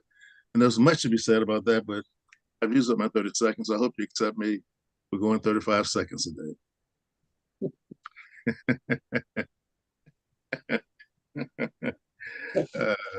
But that's from the book, Message to a New People in America, Observation by Imam W.Z. Muhammad. And I held this book up earlier.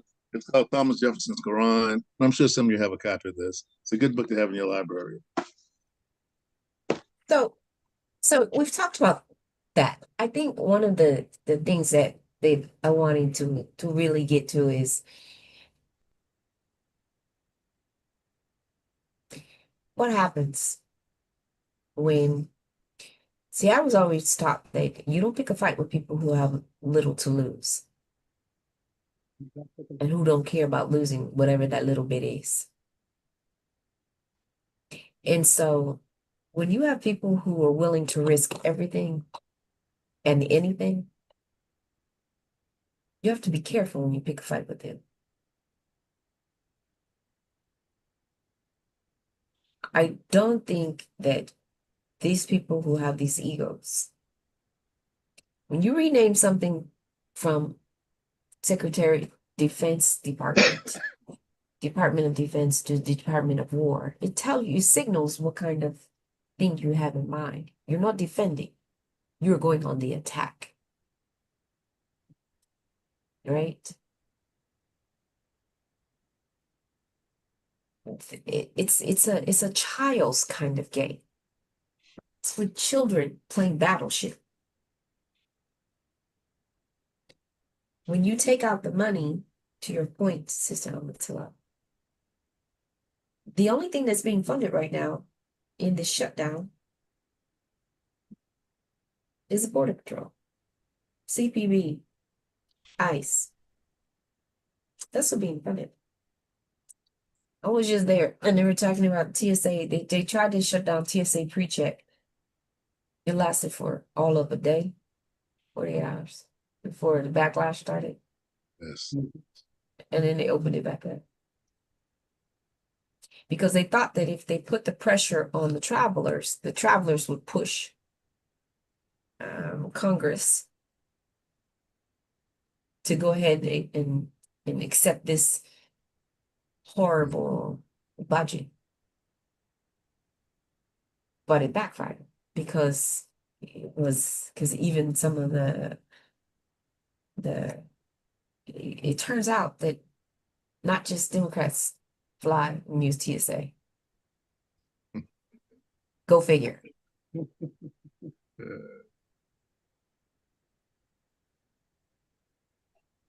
So what happens when, I don't know, somebody takes a wayward flight to Florida, New York, because they like the East Coast for whatever reason.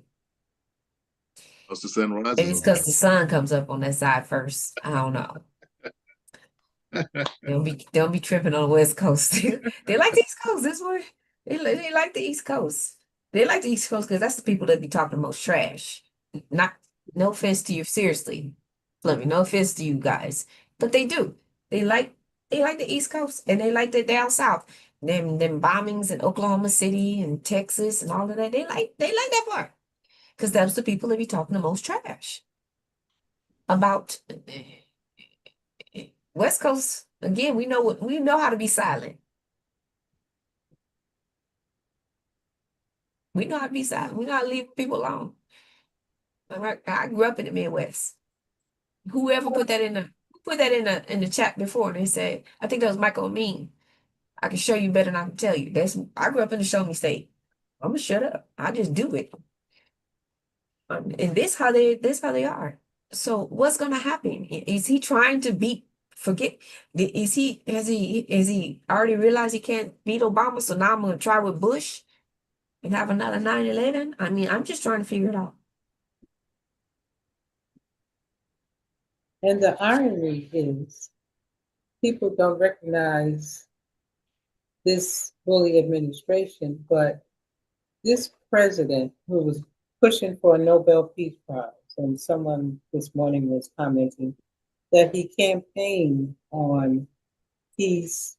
He was going to be the peace president and not going to get into these forever wars like Iraq is or was at that time. This is a draft dodger. This man avoided the draft when our brothers and sisters were shipped over to Vietnam and came back in body bags. This is a draft dodger, and now all of a sudden he's the military man.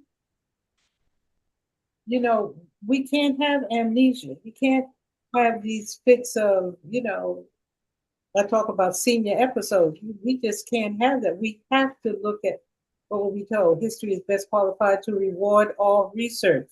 This man's history is full of corruption, con games, a facade of being a skilled businessman, a facade of being a billionaire when he wasn't a billionaire. But he has certainly climbed the ranks since becoming the president of his little con games and shift, his what was the emoluments clause that he has completely ignored, so accountability. What can we do? We can hold our current elected officials accountable and let them know that if you are in Congress and you do not take back the power of Congress, you will not get re-elected.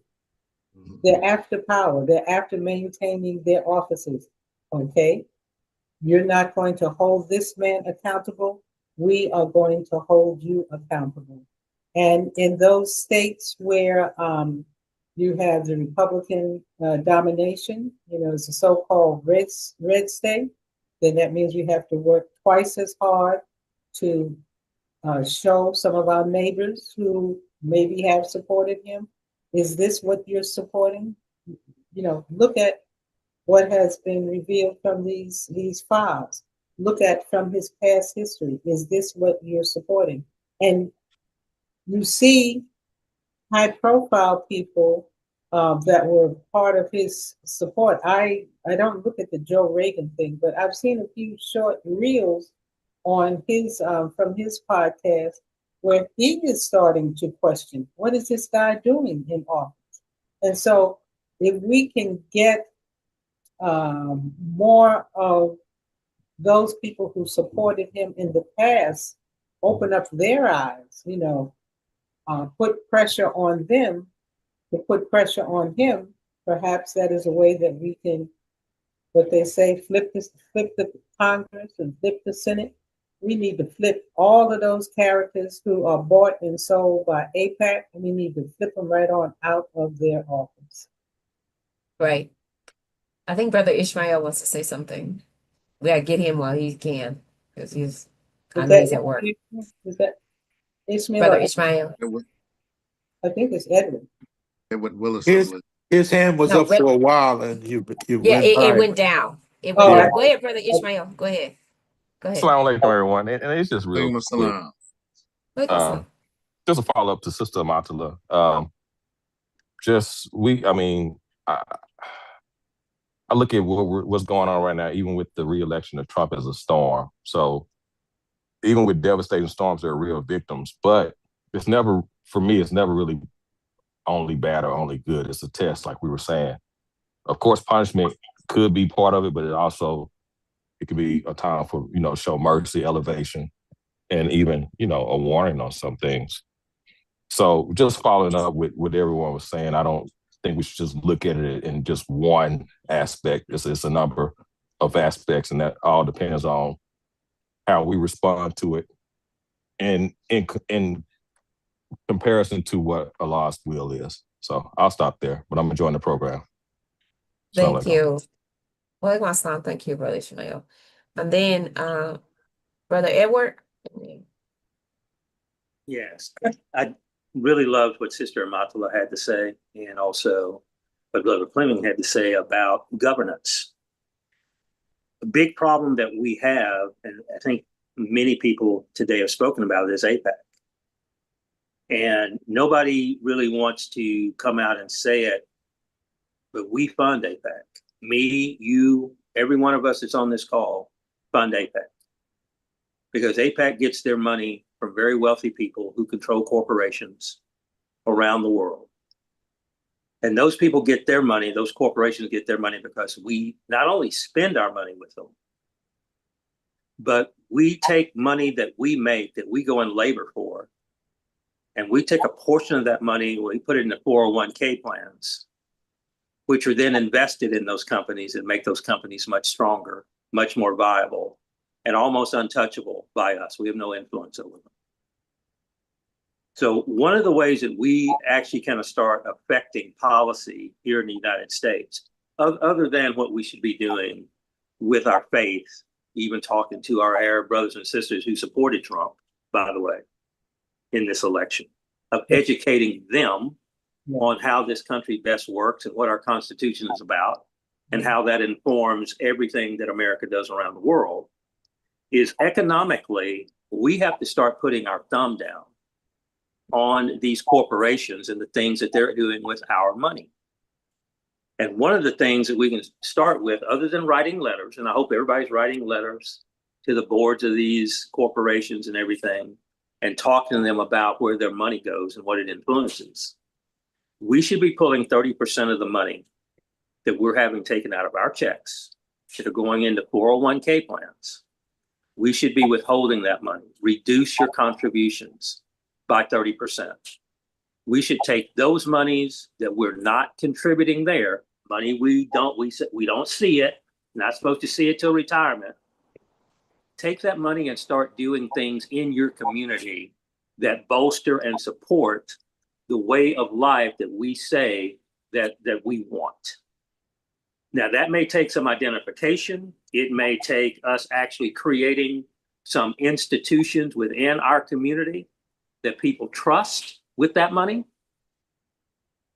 But I'm promising you, if you go look at the numbers, even just amongst the African-American community, if you look at the amount of money that's pulled out of paychecks on a monthly basis that goes into 401k plans, if you took 30% of those dollars out and started supporting your own community with these things that we say we want, grocery stores, schools, clinics, infrastructure improvements of all kinds, you start to make a difference. And I'm promising you that 30% will hurt corporate America, and they will come to your table asking you what you can do to get that money back to them.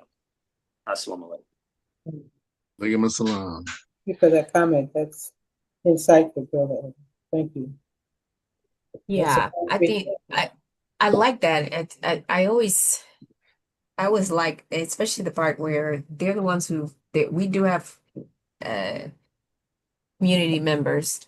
And it's not just the ones from Middle East who voted for him. It's some black men, And women. it's some black men, some of y'all cousins, some of y'all brothers voted for him. I heard some of them tell me to my face because some of you caught up on the machismo thing, right?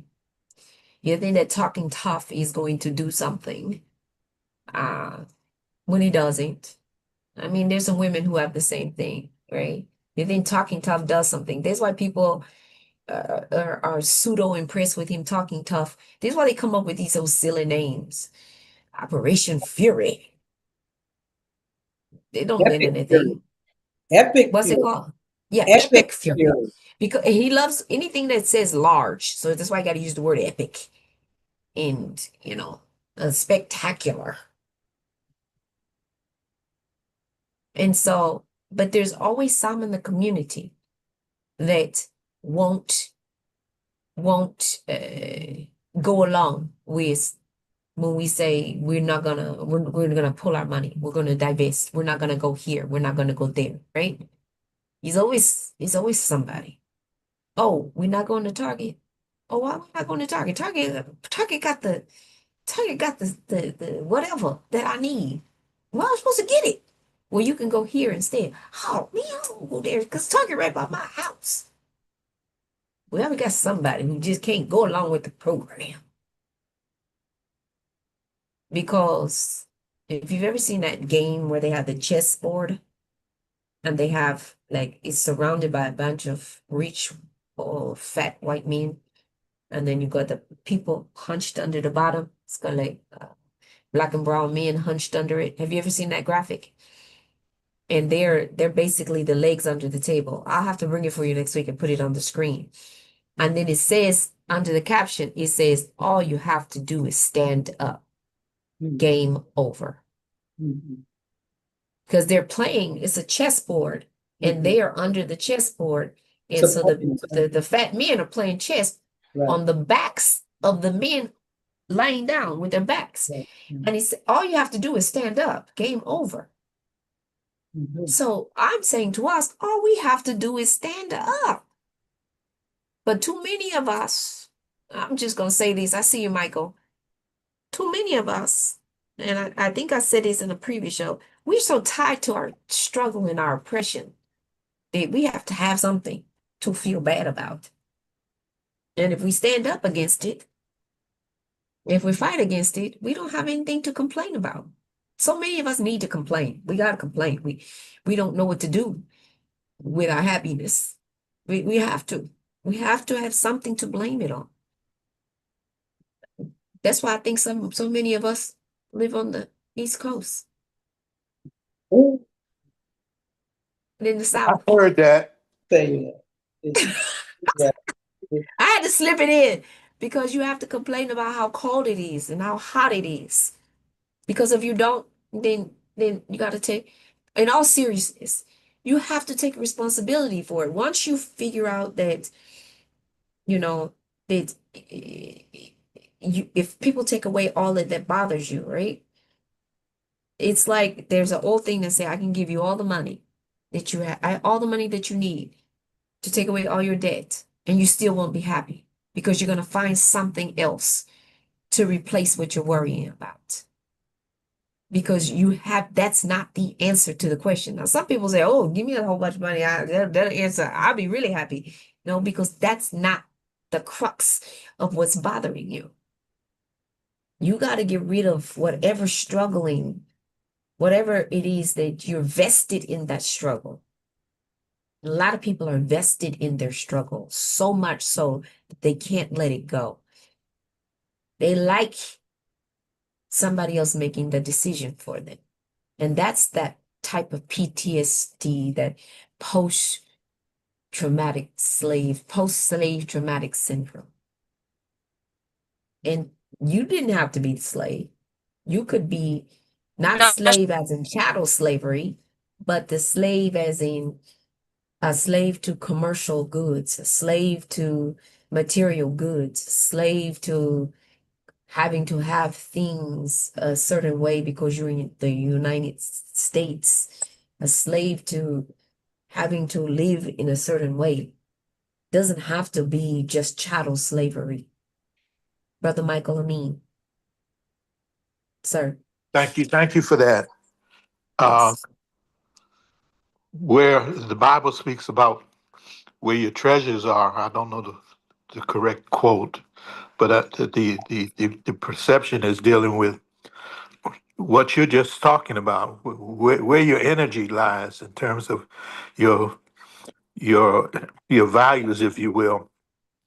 But I think as Muslims we need to remember that Allah is over this process that we're dealing with, and the power of choice is a part of the dynamics of what we're dealing with. And as believers, Qadr tells us that's one of the belief principles. Qadr tells us that God has put a potential for good and harm in everything that He has brought into being out of nothing. And if it's used well, we'll get good results. If it's misused, we'll get the harm. So the Bible has a picture of Gideon who takes a small, well, he has a large force to go against the enemies of the Hebrew boys and girls. But God says, I'm not going to allow you to take that large army to go against your enemies because I know you. You will think that you had something to do with this victory. So I'm going to test you at the waters and only allow those that are disciplined in terms of drinking or not drinking versus those that lap up the water like a dog. I'm going to take those disciplined ones and allow them. I think it's about 300. It's very it's a very long narrative.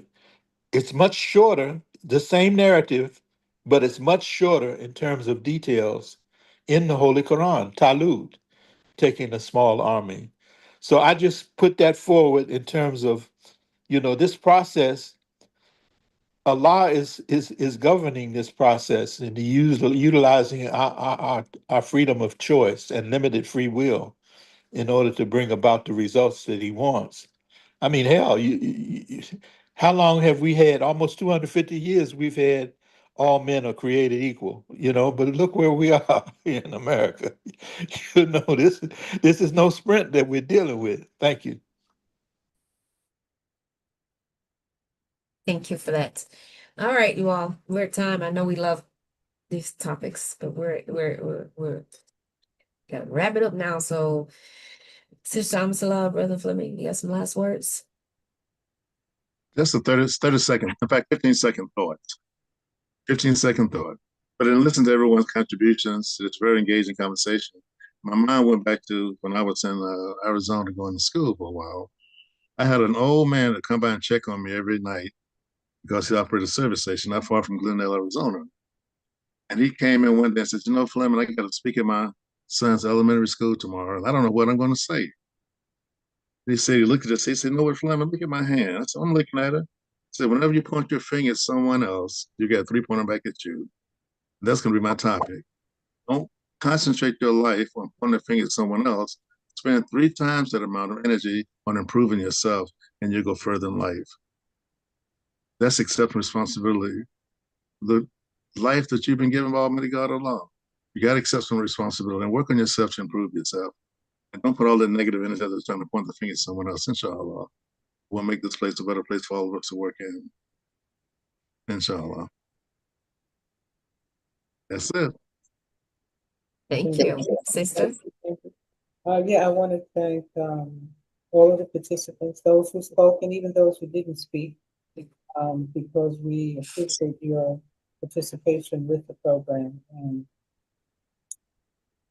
we are on the AM360 channel, And so I would ask you to subscribe to MAP5 and the AM360 channel, and to pass the word along so that we can get more people to join in our discussions every week. But I thank Brother Edward Willis for his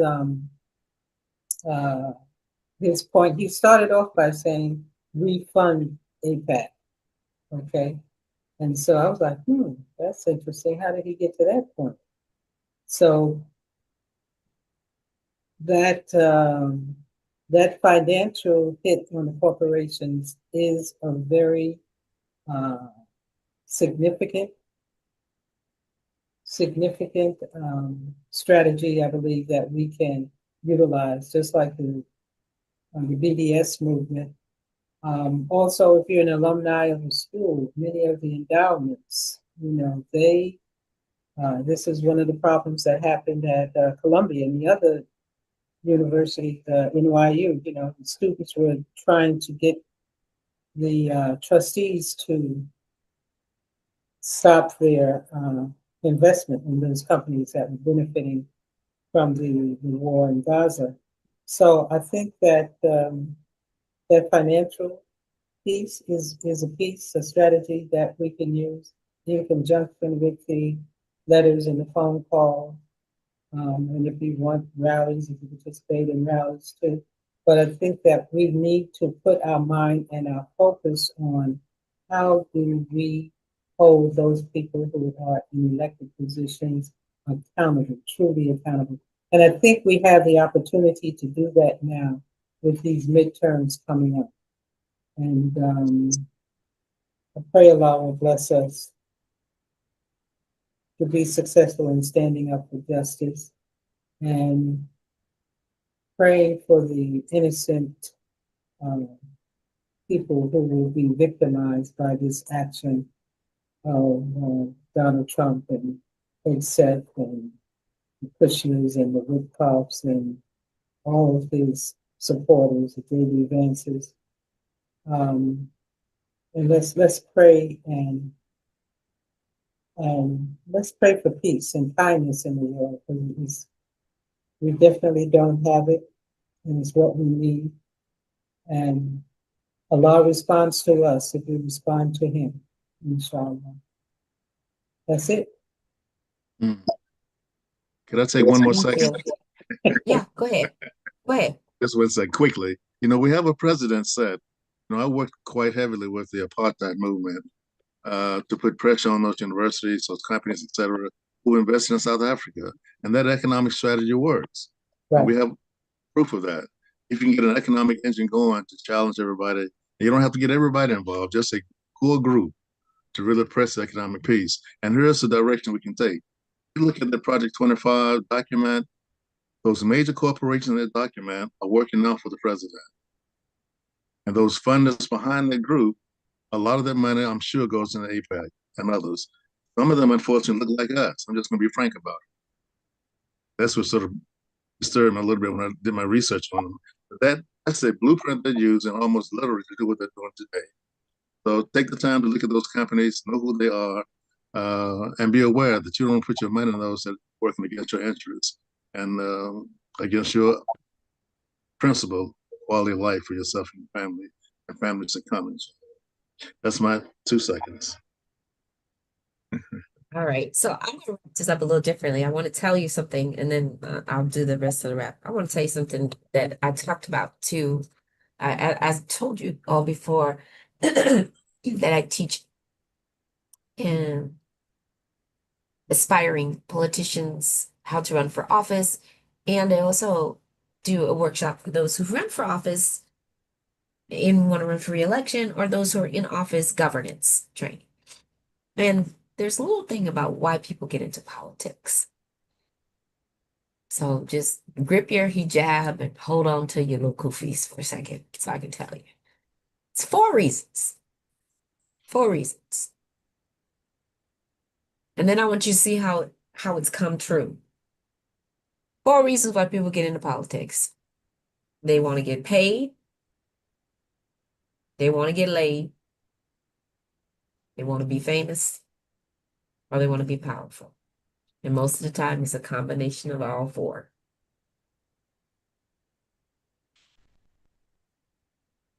And so you have a president who's taking money all kind of ways.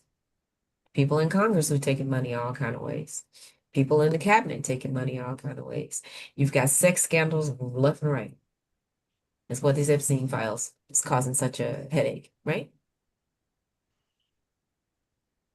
They want their name out there famous. If they didn't want to be famous, they wouldn't be on CNN, MSNBC, and all these other programs every time you turn on TV. They wouldn't be on TikTok and Instagram and Blue Sky and X all of the time. They just be there doing their job. And they want to be powerful. Now, power has its own definition depending on who you're talking to. Because they already have the power to change laws and change rules and to enact bills and to have an effect over people's lives. Because according to the Constitution, the power lies in the people. But they've usurped that power and tried to turn it around as if the people work for them, not they work for the people. It is up to the people to remember, to reverse that. That anytime they're taking money for themselves, which is considered an ethics violation, even in the highest offices, as Sister Amatullah, you mentioned the emoluments clause. Anytime that they are doing things which are not only immoral, but unethical when it comes to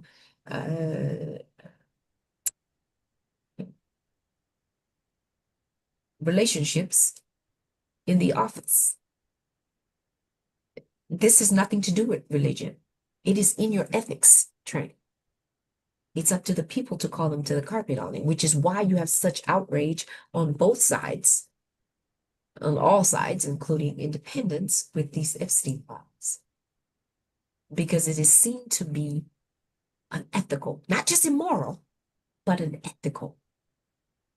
People are not only concerned about that, these are, that they abused women because others have abused women.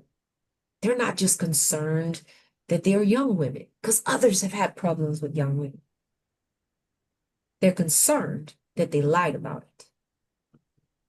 So that's what you have to look at. They're concerned that they lied about it.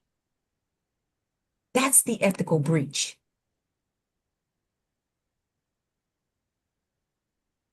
The fame, if you notice, is also what concerns people. Are you in this to get in front of cameras, or are you in this to do what we asked you to do? To go there to represent the people? Are you here representing yourself? If you notice, whenever someone gets too much attention, their name starts floating too much, there seems to be a backlash against them. One side or the other. It always happens. Right? And then the powerful. Once anyone looks like they have too much power on any side, they move to try and shut them down. But that's what's behind politics. And as long as we can keep that in our head or keep that forefront, then I think we can find a way to counteract it. But we have to learn to be more strategic with what we're doing there.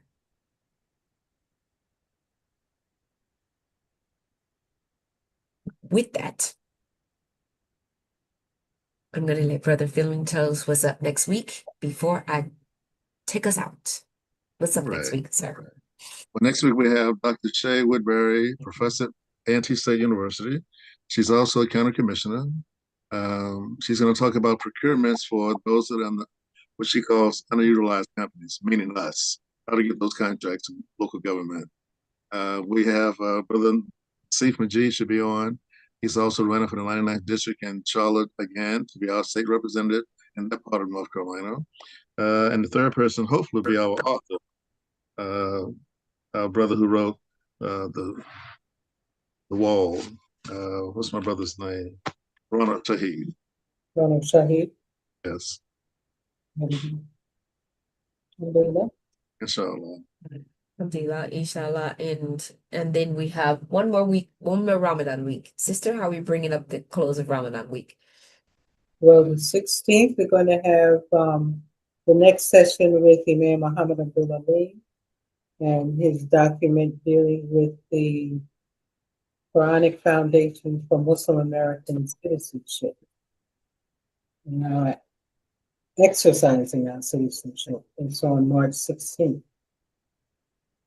Thank you. Mhm.